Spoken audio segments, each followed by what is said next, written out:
You have done it again. Someone walks toward you. You know their face. You know where you met. Maybe 3 times, maybe 4. And then their name disappears. Not on the tip of your tongue, not almost there, gone. So you smile, you nod, you say vague little things. You wait for someone else to say the name out loud. And underneath all of it, there is that tiny panic. Because you know you cannot ask again. What if that moment is not proof you are careless? What if your mind blanks because it is busy trying not to make you look awkward? Psychologists studied this and found something unexpected. Forgetting a name usually happens before memory even gets a chance.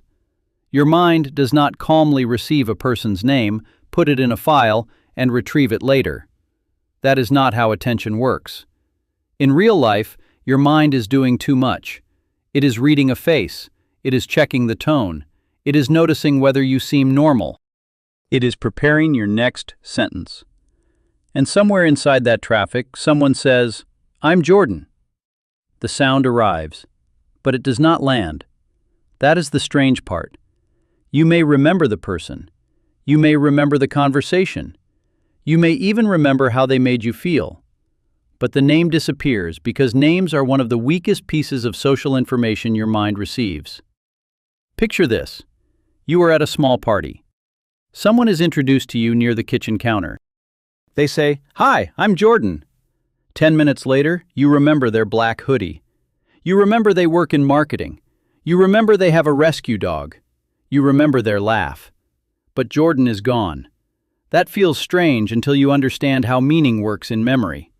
Fergus Craik and Robert Lockhart, psychologists at the University of Toronto, proposed in 1972 that memory depends on depth. Information connected to meaning gets processed more deeply. Information that is only a surface sound is easier to lose. This is called the levels of processing framework. In everyday language, your mind keeps what has hooks. A job has hooks. A dog has hooks. A joke has hooks. A face has expression, movement, emotion. But a name often arrives as a loose label. It does not explain the person. It does not show you anything. It is just a sound attached to a stranger. That is why the old baker example is so revealing. People usually remember that someone is a baker better than they remember that someone is named Baker. Same sound, different mental roots. Baker as a job brings bread, flour, heat, an apron, maybe a 4 a.m. alarm. Baker as a name just floats. And names float all the time. So if this is you, there may be nothing wrong with your memory. Your mind may be remembering the meaningful parts first, and letting the label fall because the label had nowhere to attach. Now imagine a different scene. You are in a work meeting. The circle is going around.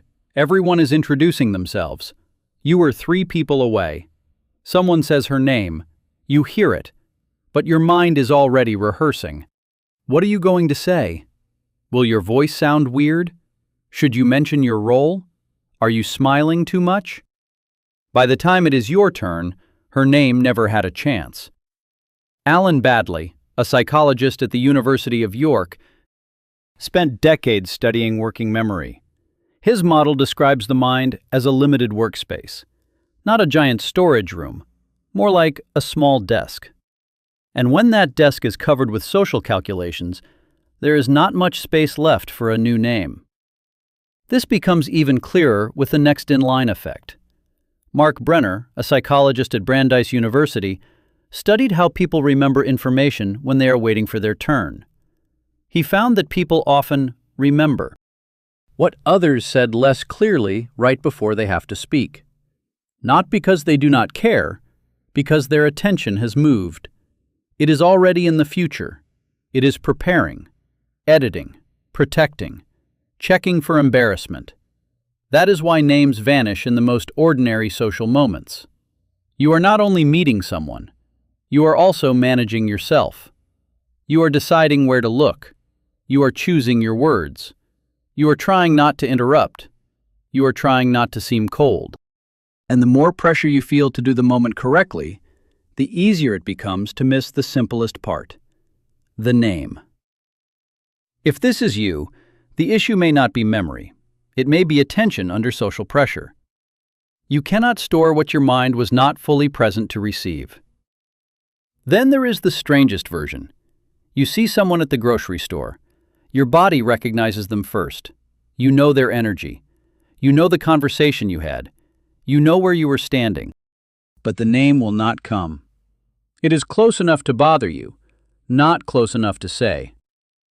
Roger Brown, a psychologist at Harvard University, and David McNeil, a psychologist at the University of Michigan, studied this in 1966. They described the tip of the tongue state, that moment when you know something, but cannot pull it into speech. What matters here is that forgetting is not always emptiness. Sometimes it is blocked access. The person is in your memory. The context is there. The feeling is there. The shape of the interaction is there. But the path to the name has temporarily collapsed. That is why this feels so irritating. If you truly did not know, you could relax. But you know that you know. So your mind starts searching harder. And the harder it searches, the louder the blank becomes. This is why you may remember a detail from 6 months ago, but not the name itself. You remember the meaning. You remember the impression. You remember the person as a scene. But the sound attached to that scene is missing. If this is you, your mind may not be empty. It may be full of everything except the one label the moment demands. Here is the uncomfortable nuance. From the outside, forgetting a name can look the same. But inside, very different things can be happening. One person forgets because the name had no meaning yet. Another forgets because anxiety pulled attention inward. Another forgets because they remember people associatively, not as labels, as scenes, as tone, as emotional residue. From outside, all three look careless. Inside, they are not the same at all. And this is where it gets delicate, because the other person may still feel the sting. They may think, I guess I did not matter. Even if that is not true, even if you remember exactly how they laughed, even if you remember the story they told about their sister, their apartment, the terrible flight they had, the missing name can still feel personal. That does not make you cruel. It makes memory socially messy. Your mind does not store people like a contact list. It filters. It weighs. It keeps what carries emotion. It drops what feels arbitrary. And a name can be arbitrary until it becomes attached to a living human pattern.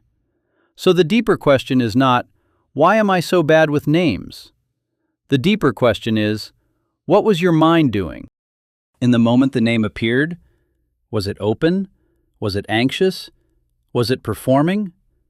Was it already trying to survive the next sentence? Only you can know which blank belongs to you. So the next time it happens, notice the part nobody sees. Not just the blank, the pressure around it. Were you trying to look relaxed? Were you preparing your response? Were you reading their expression for signs they liked you? Were you already embarrassed before anything went wrong? Or were you deeply present, just not in the way names require? Because those are different answers. One says your attention was crowded. One says your anxiety got loud. One says your memory stores meaning before it stores labels. None of them means the person did not matter. And none of them means your mind is broken. Maybe your mind remembered the room before the word. Maybe it remembered the feeling before the label. Maybe it kept the human part and dropped the smallest tag. You are not forgetting people. You are trying to hold too much. You are not careless. You are trying to remember the whole person. And sometimes, your mind lets the name slip while keeping the person.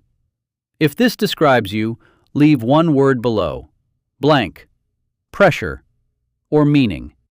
And if you want the next layer, subscribe, because the next video explains why your mind remembers embarrassing moments more easily than compliments.